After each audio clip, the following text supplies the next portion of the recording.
Street Fighter is one of Capcom's best franchises that hit arcades in 1987. Street Fighter 4 came out in 2008 with another incarnation called Arcade Edition in 2010 to 2011. Street Fighter 4 is downright retarded, dumbed down for the masses just enough so we don't have to worry about complex story problems. As in past incarnations, Street Fighter 4 proves to be a story for 10-year-olds, though its mechanics are complex enough for teens and up. One of those flaws I mentioned. Numerous characters are broken in every incarnation of Street Fighter 4. The game testers at Capcom can't seem to create a balance between every character, as either their playtesters are stupid or dumb. Regardless, SF4 seems to have built a huge audience. Capcom is unable to create an experience which is fun for the casual player. Multiplayer is where the game shits on everyone. Sure, you like to use a certain character, but is he in the upper or lower tier list approved by Capcom? Lag created by the inefficient American internet and a ranking system designed by dumb fucks. Street Fighter 4 Any Edition is the ultimate rage game unless you are able to afford their $100 plus arcade sticks. Pad players, you are out of luck against most stick users. Multiplayer needs a ranking system which separates good players from casual players. And some might say there even needs to be a separate game created for top experienced players and casual players, though it's the same. For example, how am I to get any achievement if I have to fight some 2000 plus PP dumbfuck who can't read?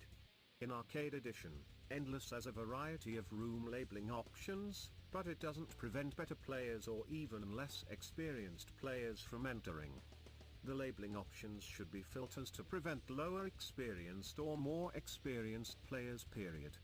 It's funny because Capcom seemed to have got it right in ranked battle mode where players can either choose to fight the same rank or more experienced rank, which is an absurd label. More experienced should mean I'm fucking better than you most likely. Capcom, once a love company by all but now seen as a greedy corporation that panders to the fighting game community in order to increase its profit, is a company simply out of ideas. How many incarnations of Street Fighter will there be with the same fucked up mechanics and characters? Capcom seems to be the leader in fighting games, yet they are the laziest of game companies, evidenced with the production of the fourth Street Fighter, not to mention the upcoming Ultimate Marvel vs. Capcom 3, an offshoot of their beta test Marvel vs. Capcom. We can say that then, that the original Street Fighter 4 was a test version, and Super Street Fighter 4 was the attempt to fix their mistakes. Arcade Edition was made because of fan grievance over Super Street Fighter 4. And yet all incarnations of Street Fighter 4 have a following from the fighting game community, which is responsible for Capcom's success in the fighting market. From my perspective, Capcom could make a game which was balanced for both the experienced player as well as the casual player, but is too damn lazy to do so.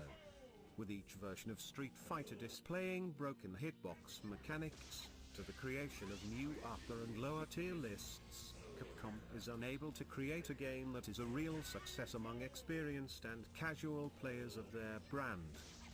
All incarnations of Street Fighter 4 are broken pieces of shit. And even the 2012 version will most likely be a broken piece of shit. Fuck you, oh no. I will never waste money on Capcom again.